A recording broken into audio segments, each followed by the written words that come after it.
Some time ago, I had a very long day at my college from 8 a.m. to 6 p.m. Needless to say, when I got home I was very tired. I skipped dinner and went straight to bed, slept straight from 6 p.m. to 11 p.m. This is where the weird shit starts. My parents are usually awake until at least 12 p.m. every day, but the whole house was silent and there was no light at all. Getting out of my bed and checking the ground floor of my house for my parents, then walking up the stairway to check on them, I noticed how most of the doors were closed, which is weird since we have cats, and they don't like the closed doors, plus there's always the risk of trapping them somewhere. The living room was empty but the television was running, it was only showing static and the sound was muted.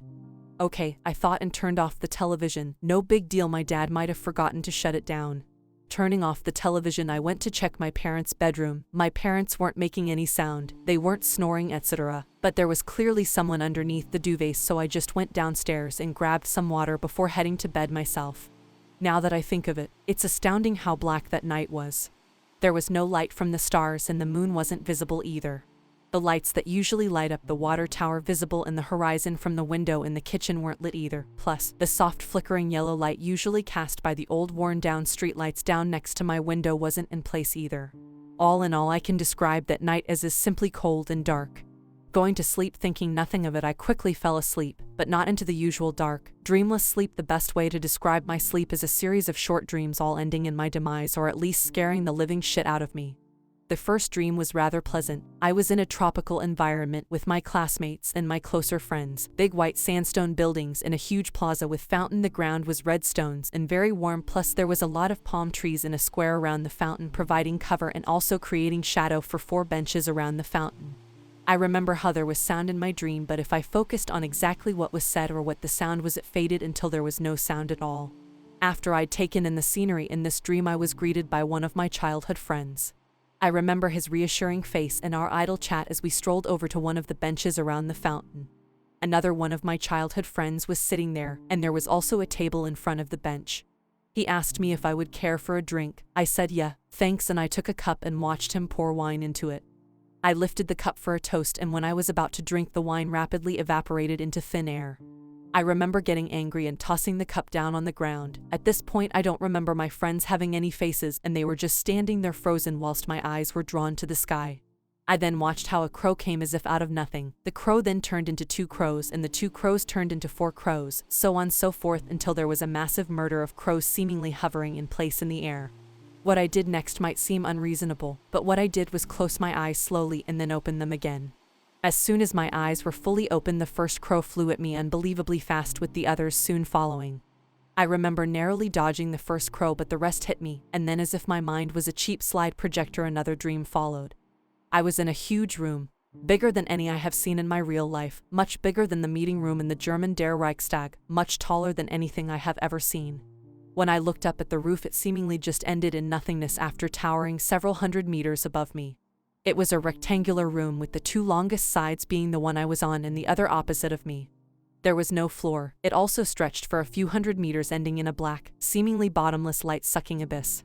It was as if the darkness reached out from the abyss and clawed its way up the sides of the wall. I was standing on a platform on one of the widest sides of the room. The platform had a railing, and the railing stopped just in front of me, with enough space for a human to pass through casually.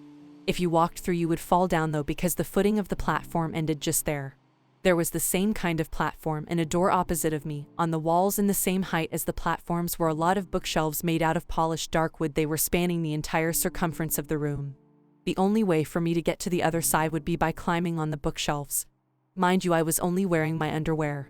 I decided that I wouldn't get anywhere by just standing around on this platform, and so I climbed over the railing and started crawling across the polished, smooth surface of the bookshelves. There were no books in the bookshelves, but there was a lot of gray, sealed letters. I don't know why I didn't open any of them. When I reached the bookshelves of the opposite wall, I noticed a small wooden bowl. In the bowl was a small clay doll with button eyes and a small dress made out of patchwork felt in blue and purple colors. I looked at the door by the platform and I noticed a very small keyhole. In my mind at that point in time, it seemed obvious where the key was. So I tore this clay doll apart and found 3 very small rusted keys. 2 of them were broken, but one of them was not, and I was certain that the one left untouched would be the one that fit in the lock. As soon as I gripped after the key, I felt my footing slip and I fell on my back down into the abyss. Yet again, my mind as if it were a cheap slide projector simply put another dream on. This is the second most terrifying experience of that night. My dream was that I woke up. I was lying on my side in the bed with my eyes closed. No matter how hard I tried, I could not open my eyes. My eyelids were simply too heavy. I even tried opening my eyes with my fingertips, but I could not slide the lids up. I reached for the switch to my bedside bright halogenous lamp and flipped it. Instantly, I could sense that something was wrong. Even though my eyelids were closed, I could still perceive my room, but it wasn't brightly lit as if by my lamp, but rather there was a very soft light coming from behind me, veiling the room in a sort of grayish twilight light. The most unsettling thing, though, is the shadows dancing on the wall opposite of my bed in the direction I was facing. The walls were completely black against the grayish-white wall, jumping up and down. It's kind of silly now, but they would be the complete mirror image of a classic devil horns and a pitchfork, 3 of them jumping up and down on the wall. I felt cold sweat all over my body and I started shaking. I sort of panicked, and I fumbling reached for the switch of my lamp. When I hit it, though, the shadows kept dancing, and with the loudest bang I've heard for a while, my door burst open and I saw a tall pitch-black man in a trench coat with a matching huge hat that shrouded his black face in the already apparent darkness of the hallway outside of my room. Even though I am Danish, and that also being my main language, I heard the man yell at me, "The crows are hungry."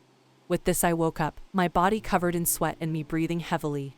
I was almost afraid when I reached for the switch on my lamp and flipped it on. This time it worked and I was back in my world of light.